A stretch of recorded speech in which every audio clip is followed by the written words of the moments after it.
오바댜가 짧으니까요. 우리 1장부터 파워포인트가 안 뜨는군요.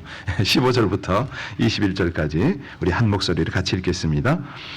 여호와께서 만국을 벌할 날이 가까웠으니 내가 행한 대로 너도 받을 것인즉 네가 행한 것이 네 머리로 돌아갈 것이라. 너희가 내 성산에서 마신 것 같이 만국인이 항상 마시리니 곧 마시고 삼켜서 본래 없던 것 같이 되리라. 오직 시온산에 피하는 자가 있으리니 그 산이 거룩할 것이요 야곱 족속은 자기 기업을 누릴 것이며 야곱 족속은 불이 될 것이며 요셉 족속은 불꽃이 될 것이요 에서 족속은 지푸라기가 될 것이라. 그들이 그들 위에 붙들어서 그들을 불사를 것인즉 에서 족속에게 남은 자가 없으리니 여호와께서 말씀하셨습니다. 그들이 네겜과 에서의 산과 평지와 블레셋을 얻을 것이요 또 그들이 에브라임의 들과 사마리아의 들을 얻을 것이며 베냐민은 길앗을 얻을 것이며 사로잡혔던 이스라엘의 많은 자손은 가나안 사람에게 속한 이 땅을 사르밧까지 얻을 것이며 예루살렘에서 사로잡혔던 자들 곧 스바렛에 있는 자들은 네겜의 서금들을 얻을 것이니라. 구원받은 자들이 시온산에 올라가서 에서의 산을 심판하리니 나라가 여호와께 속하리라. 아멘. 유대인들 그러면 이제 우리가 잘 알듯이 그 성경을 정말 사랑하고 말씀을 많이 아는 민족 아닙니까? 그런데 유대인들이 전통적으로 사랑하는 책이 몇 권 있습니다. 그 중에 오바댜서, 이거를 지극히 사랑한다 이렇게 알려졌는데요. 그들 가운데서도 오늘 마지막 5절, 이거를 그 성경에 보면 황금률이라는 거 아시죠? 예수님의 말씀 제정하신 거 있잖아요. 대접받고자 하면, 그렇죠. 그 황금률인데 이 유대인들은 이거를 황금장이라고 그럽니다. 골든 페이지라고 그러는 거예요. 그 정도로 여기를 사랑해요. 자, 그러면 이 오바댜가 도대체 뭘 가르치길래 유대인들이 그처럼 사랑할까? 그렇게 좋아할까? 내용인즉슨 악인들이 겉으로 보기에는 번창하는 것 같고 창성하는 것 같지만 하나님의 공의가 있기 때문에 반드시 심판받는다. 그리고 유대 민족은, 의인들은 지금은 고난받는 것 같지만 종국에는 하나님의 구원 또 영광이 드러난다. 이것을 굉장히 확신하고 사모하고 그러면서 증거하는 그런 어떤 구절로 이 오바댜를 택하고 있는 거죠. 어제 우리 구 목사님이 개요를 잘 설명을 해서 여러분들이 몰랐던 거 혹은 알아도 또 보석처럼 꿰는 그런 시간이 되었을 겁니다. 그 1절 말씀에 보면 오바댜의 묵시라 주 여호와께서 에돔에 대하여 이같이 말씀하시니라. 우리가 여호와께로 말미암아 소식을 들었나니 곧 사자가 열국 중에 보내심을 받고 이르기를 너희는 일어날지어다. 우리가 일어나서 그로 더불어 싸우자. 여기 그 앞에 오바댜의 묵시라고 했는데 부제가 있어요. 부제. 그게 뭐냐면 주 여호와께서 에돔에 대하여 이같이 말씀하시느니라. 에돔에 대한 하나님 말씀이 중심 내용이다 이거죠. 여러분 오바댜 바로 앞에 무슨 책이 있는지 아시죠? 아모스서. 아모스서의 마지막 절은요, 9장 12절에 보면 저희로 에돔의 남은 자와 내 이름으로 일컫는 만국을 기업으로 얻게 하리라. 이는 이를 행하시는 여호와의 말씀이시니라. 이렇게 말했어요. 에돔의 남은 자가 있다. 그러면 에돔의 남은 자를 제외한 대부분은 어떻게 되었냐? 하나님의 심판에 의해서 멸망당했다. 그러니까 다른 말로 하면 에돔의 운명이 어떻게 되겠느냐? 이것을 설명한 책이 바로 오바댜서다. 그러니까 이 오바댜가 논리적으로는 아모스 뒤에 나올 수밖에 없어요. 에돔의 운명이 어떠한가? 이게 이제 오바댜서의 내용인데요. 여러분 우리가 어제 봤잖아요. 이 에돔의 죄가 뭐죠? 철저한 교만입니다. 사랑이 없는 겁니다. 우리 방금 찬양했듯이 그들이 바위 틈에 높은 산에 산다고 그랬잖아요. 3절에 보면 그래요. 네가 중심에 이르기를 누가 능히 나를 땅에 끌어내리겠느냐 하니 너의 중심의 교만이 너를 속였도다. 그 서해 남단 산악 지역에 살았기 때문에요. 지리적으로 좋은 어떤 입지적 조건을 갖게 됐잖아요. 그런데 이것은 뭐죠? 교만거리가 아니라 감사거리라는 거죠. 그러니까 항상 매사에 모든 관점을 하나님 앞에서 하나님 중심으로 이렇게 생각하라는 건데, 이 감사할 사람이 교만했으니 우리 하나님이 그걸 곱게 보시겠어요? 거기는 독수리의 둥지와 같아서 외적이 침략할 수 없는 난공불락 어떤 그런 성이라도 4절에 보면 내가 끌어내린다고 이렇게 말씀하시거든요. 솔로몬은 이게 이제 인생 마지막에 터득이 되잖아요. 그때 그의 노년의 고백이 뭡니까? 교만은 패망의 선봉이요 거만한 마음은 넘어짐의 앞잡이니라. 그래서 이런 어떤 체험적 신앙 때문에 베드로도 그런 고백을 하잖아요. 우리 엊그저께 베드로전서 5장 5절 보고 넘어왔는데, 다 서로 겸손으로 허리를 동이라. 하나님은 교만한 자를 대적하시되 겸손한 자에게는 은혜를 주시느니라. 그러니까 이 교만이 문제인데요. 우리 조상인 아담과 하와가 교만 때문에 타락하지 않았습니까? 그러니까 이스라엘의 초대왕 사울도 마찬가지 그냥 교만 때문에 죽임 당하거든요. 이 교만과 함께 나타나는 게 탐욕이거든요. 탐욕. 에서가 어찌 수탐되었으며 그 감춘 보물이 어찌 그리 수탐되었는고. 그러니까 욕심과 이 교만, 이건요 완전히 패망으로 달려가는 길이죠. 줄인 배를 채우기 위해서 장자의 명분을 팥죽 한 그릇에 판 에서, 그가 에돔의 조상이잖아요. 그래서 히브리서에 보면 그런 표현을 해요. 음행하는 자와 혹 한 그릇 식물을 위하여 장자의 명분을 판 에서와 같은 망령된 자가 있을까 두려워하라. 너희는 아는 바와 같이 저가 그 후에 축복을 기업으로 받으려고 눈물을 흘리며 구하되 버림바가 되어 회개할 기회를 얻지 못하였느니라. 여러분, 이런 부분이요 우리 자녀들에게도 잘 가르쳐야 되고 다음 세대에 잘 계승해야 되는데, 이 교만과 탐욕은요 정말로 이거는 자자손손이 복을 받지 못합니다. 자, 그래서 오늘도 우리가 기도하지만 돈보다 예배가 귀한 것을 알아야 되고, 아주 세상의 어떤 화로운 저택보다 주의 전에 문지기로 봉사함이 중함을 알아야 된다. 그 말씀이거든요. 그러니까 물질적인 것에 얽매여서 신령한 영적인 것을 멀리하면 안 된다. 하나님이 신신당부를 합니다. 왜냐하면 이 물질의 그런 어떤 세상 정욕에 눈이 돌아간 이건 속된 지혜잖아요. 어제 8절에 그런 말씀을 하셨더라고요. 나 여호와가 말하노라. 그날에 내가 에돔에서 지혜 있는 자를 멸하며 에서의 산에서 지각 있는 자를 멸하지 아니하겠느냐.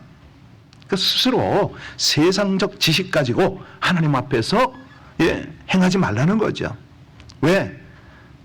우리 모두는요 지식으로 사는 게 아니라 은혜로 살거든요. 하나님이 그걸 그렇게 원하세요. 내 백성아, 나에게 은혜를 구하고 은혜를 따르라는 거죠. 하나님이 흩으시면 모을 자가 없습니다. 여호와가 집을 세우지 아니하시면 세우는 자의 수고가 헛되고, 여호와께서 성을 지키지 아니하시면 파수꾼의 경성함이 허사로다.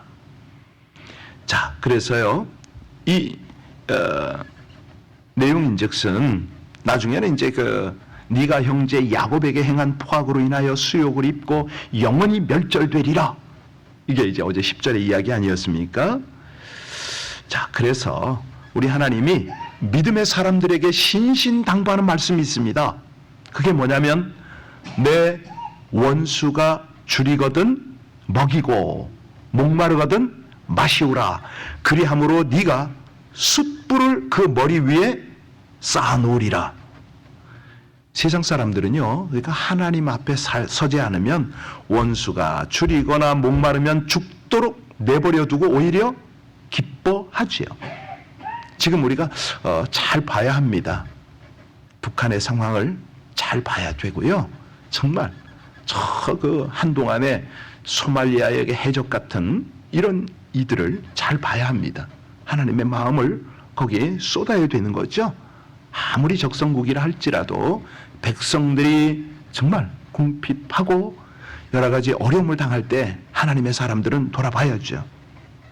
성도는요, 원수들이 줄일 때 먹이고 목마를 때 마시오는 것, 이게 성도라는 거예요. 근데 그게 숯불을 그 머리에 쌓아놓는 것이다. 여러분, 이 숯불이 뭐예요? 도대체 뭐길래 이렇게 강조를 하나요? 숯불을 생각할 땐 여러분은 성령을 연결하시면 아주 이해가 빠를 겁니다. 성령의 숯불. 이건 뭐냐면 악한 생각을 버리는 거죠. 그러니까 악한 생각을 태워버리니까 내가 해야 할 마음이 없어집니다. 더군다나 그 모습을, 원수의 모습을 보면서 내 회개할 거를 찾아내는 거죠. 그런데 에돔은 예루살렘의 비극을 보고 오히려 즐거워했습니다. 우리 속에 있는 이 에돔 같은 생각들, 우리 속에 이게 근원적으로 있거든요. 모든 인간은 교만하니까 저고 누구 아무도 예외가 안 됩니다. 모든 인생은 탐욕이 있으니까 이 에돔의 요소들을 하나님이 직시하게 하는 거예요. 보라는 거예요. 이거를 이해를 잘 못하니까 예화를 드려야 돼요. 실감이 안 나서 그래요. 다윗이요, 엔겐디 황무지 굴에 숨어 있을 때 사울이 3,000 군대를 거느리고 다윗을 수색하다가 길가 양의 우리에 이른즉 굴이 있는지라 사울이 그 발을 가리우러 들어가니라. 다윗과 그의 사람들이 그 굴 깊은 곳에 있더니 다윗의 사람들이 가로되 보소서, 여호와께서 당신에게 이르기를 네가 원수를 내 손에 붙이리니 네 소견에 선한 대로 그에게 행하라 하시더니 바로 오늘이 그날이니이다. 다윗이 일어나서 사울의 겉옷자락을 가만히 베니라. 그리한 후에 사울의 옷자락 뱀을 인하여 다윗의 마음이 찔려. 이게 이제 하나님이 가장 기대하시는, 기뻐하시는 신전의식이거든요. 우리말로는 코람데오, 한국말로는 하나님 앞에서 이 부하들이 와서 이번 기회가 하나님 주신 기회라고 했습니다. 그런데 다윗이 지금 뭘 봐요? 하나님을 봅니다. 하나님 앞에서 행합니다. 조용히 다가가서 겉옷자락을 조금 베었습니다. 그런데 이 행동에 대해서 다윗이 어떻게 해요? 마음이 찔려라는, 마음이 찔렸어요. 왜요? 하나님이 알면 됐지. 무슨 증거가 필요해? 이거거든요. 하나님이 알면 됐지 무슨 증거가 필요해? 그것 때문에 다윗은 가슴을 찢고 울면서 회개를 한 거예요. 이게 이제 이런 것들이 우리 성도들에게 하나님이 원하시는 거죠. 에돔에게 그런 걸 기대하셨던 거예요. 그래서 우리가 아브라함의 언약을 기억할 필요가 있는데요. 너는 너의 본토 친척 아비 집을 떠나 내가 내게 지시할 땅으로 가라. 너를 축복하는 자에게는 내가 복을 내리고 너를 저주하는 자에게는 내가 저주하리니 땅의 모든 족속이 너로 인하여 복을 받을 것이라.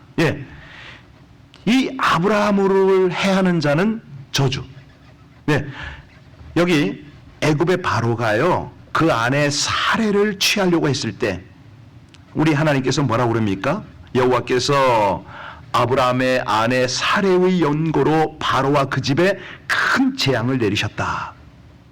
반면에 이 아브라함을 축복하면 복을 받게 돼 있습니다. 그 에브론에서 이제 그 아브라함의 아내 사라가 죽잖아요. 아브라함이 그때 매장지가 없었죠. 어려움을 당했습니다. 그때 헤브론 땅 곧 기럇 여아림에 있는 마므레 앞 막벨라 굴을 아브라함에게 주었던 거죠. 이곳에 아브라함과 이삭과 야곱과 그 아내들이 장사가 되었잖아요. 후일에 이 공동 묘지가 뭐가 됐느냐? 다윗 왕국 시대의 최초의 수도가 된 거죠. 기가 막힙니다. 그러니까 우리 하나님이 지시한 곳으로 나아가면 하나님은요, 천지를 동원해서 우리를 지켜주신다. 하나님의 계획이 바로 이러합니다. 그래서 우리가 어떤 집도 그렇고 사업지도 그렇고 사역지는 말할 것도 없고요. 그 하나님의 계획을 따라가려고 우리가 날마다 기도하는 거 아닙니까? 하나님은요, 자기 백성 이스라엘을 바로 세우기 위해서 그 변방에 이방의 무리를 두었던 거죠. 왜? 이 언약 백성들이 하나님의 계약 앞에 신실하지 못하니까 이방을 들어 채찍질을 하신 거예요. 크고 작은 몽둥이들이죠. 예, 작은 몽둥이로는 블레셋, 모압, 아람 같은 나라들이고요. 예, 막 항상 노략질을 하는 거죠. 큰 몽둥이는 아스루, 바벨론, 애굽 같은 무리들이 그들을 삼키기도 했어요. 그런데 우리 하나님 그대로 두나요? 아니거든요. 긍휼이 풍성하시니까 그들이 시온산을 바라보며 회개할 때 진노를 거두시죠. 자, 우리 17절 한번 볼까요? 오늘 17절 같이 읽겠습니다. 오직 시온산에서 피할 자가 있으리니 그 산이 거룩할 것이요 야곱 족속은 아시겠죠? 예배의 자리를 사모하는 겁니다. 거기를 바라보는 거죠. 예, 하나님이 어디로 어떻게 인도하시더라도 우리의 중심은 하나님을 예배하는 거기에 중심을 두는 겁니다. 그럴 때 우리 하나님이 회복을 이루시는 거죠. 정말로 그렇습니다. 어떤 비즈니스나 활동을 할 때요, 예배의 자리를 사모하시는 여러분들을 딱 보면은 안심이 돼요. 그런데 묘하게도 어려움을 당하는데도 예배의 자리 안 나오잖아요. 어떡하나 저 험한 세월 어떻게 견딜 건가 이런 생각이 들기를 해요. 자, 에돔에게는 심판의 날이, 이스라엘에게는 회복의 날이다. 하나님이 만국을 벌하시는 날에 거룩한 산 시온이 다시 야곱의 땅이 되고 이스라엘은 불이 되어서 족속들을 태울 것이다. 우리 18절부터 20절까지 같이 읽겠습니다. 야곱 족속은 불이 될 것이며 요셉 족속은 불꽃이 될 것이요 에소 족속은 지푸라기가 될 것이라. 그들이 그들 위에 붙어서 그들을 불사를 것인즉 에서 족속에 남은 자가 없으리니 여호와께서 말씀하셨습니다. 그들이 네겝과 에서의 산과 평지와 블레셋을 얻을 것이요 또 그들이 에브라임의 들과 사마리아의 들을 얻을 것이며 베냐민은 길르앗을 얻을 것이며 사로잡혔던 이스라엘의 많은 자손은 가나안 사람에게 속한 이 땅을 사르밧까지 얻을 것이며 예루살렘에서 사로잡혔던 자들 곧 스바랴에 있는 자들은 네겝의 성읍을 아시겠죠? 하나님이 일하시는 게 이런 거예요. 그러니까 다 그의 백성들이 포커스하기를 원하는 거예요. 예배의 자리로, 아니 하나님 앞에서 삶을 다듬어가며 예배하는 삶을 살 때 우리 하나님이 준비하는 것을 다 허락하는 거죠. 허락하시는 거예요. 여기 보면요, 에돔에게 빼앗긴 원래 유다 지역 아수르에게 빼앗긴 땅 다 회복합니다. 이 블레셋이 거주하던 땅 다 차지한다는 거 아닙니까? 그리고 포로에서 돌아온 자들이 차지할 땅 사르밧과 네겝이 언급되었습니다. 사르밧, 여러분 열왕기 보셔서 아시지만 시돈 아래 지역을 말하잖아요. 그러니까 포로에서 돌아온 이스라엘이 약속의 땅을 모두 차지한다 이런 의미거든요. 쉽게 말하면 하나님의 뜻대로 모든 나라를 다스리시는 온 세상의 통치를 우리에게 보입니다. 우리 마지막 21절 보겠습니다. 21절입니다. 구원받은 자들이 시온산에 올라와서 에서의 산을 심판하리니 나라가 여호와께 아멘입니다. 아멘. 나라의 주인은 할렐루야. 하나님께서 나라를 주관하시기 때문에 흥하게도 하고 망하게도 하시죠. 흥망성쇠가 하나님 손에 달렸다는 거 아닙니까? 나라도 그렇지만 가정도 마찬가지입니다. 일터는 말할 것도 없습니다. 주관하시는 분이 누구다? 생명, 생사, 화복 주관자가 하나님이라는 거죠. 그러니까 하나님이 그렇게 우리에게 신신당부하는 거 아닙니까? 우리 예수님이 그 마지막 돌아가실 때 십자가에서 몇 마디 말씀을 하셨죠? 그걸 가상 7원 7마디. 여러분 그 마지막 말씀이 뭔지 아세요? 다 이루었다 그거 같죠? 아니에요. 마지막 말씀은 뭐냐면 아버지여 내 영혼을 아버지 손에 부탁하나이다. 이거예요. 이게요 굉장한 의미죠. 마지막 그 영혼까지 모든 것을 하나님의 통치 속에 이루신다는 거죠. 우리가 뭐 주일날 했잖아요. 그날에 하나님 앞에 설 텐데 그 고백 아니에요. 모든 것을 하나님께 의뢰하는 거죠. 이 새벽에 그러려고 우리가 여기 온 거 아닙니까? 에베네셀의 하나님이 지금까지 우리를 돌아보아 주신 것처럼 임마누엘도 지금도 함께 하시고 여호와 이레로 모든 것을 예비하셔서 인도해 주시잖아요. 언제까지? 마지막 승리 여호와 니스의 그날까지 우리를 이렇게 이끌어 가시는 거예요. 그러니까 조금 어려움을 당할 때 마음이 괴롭긴 합니다. 자칫하면요, 뭐 그냥 세상 재미에 빠져서 하나님을 의식하지 못할 때가 있어요. 그런데 그때마다 우리 하나님은 오늘 말씀을 통해서 다시 한번 우리를 교훈하십니다. 여러분, 유대인들이 왜 이 오바댜서를 가장 사랑하는지 이해가 되셨습니까? 그래서 하나님이 그렇게, 아니 뭐 원수 갚아주고 땅 회복한다 이거 아니고요. 그거는 부수적인 거고 그냥 따라오는 복이고, 하나님 앞에서 예배자로 이렇게 살아갈 수 있도록 우리를 교훈하신 이 귀한 책으로 인하여 하나님 오바댜서를 사랑합니다. 이게 이제 유대인들의 고백이잖아요. 성도의 눈물이 있는 곳에는 하나님의 위로가 있고요. 우리의 억울함을 신원해 주시고 우리를 찾습니다. 문제는 우리예요. 우리가 이 아침도 십자가 든든히 붙잡고 정말 하나님 앞에 어떤 상황에서도 예배하며 어떤 형편에서도 하나님 앞에서 행하는 저와 여러분들 되시기를 주의 이름으로 축복합니다. 기도하시겠습니다. 만국을 통치하시며 행한 대로 봉하시되 심판과 회복으로 역사하시는 영광스러우신 하나님, 서로 빼앗고 빼앗기는 싸움으로 완전히 망해가는 세상을 지켜보시며 공의대로 심판하시는 그날 시온산으로 피하는 자들은 구원받고 회복을 얻게 하심을 찬양드립니다. 인생에서 어려움을 만날 때마다 모든 권세가 하나님께 속해 있고 행한 대로 보응받는다는 원리를 잊지 않게 하여 주옵소서.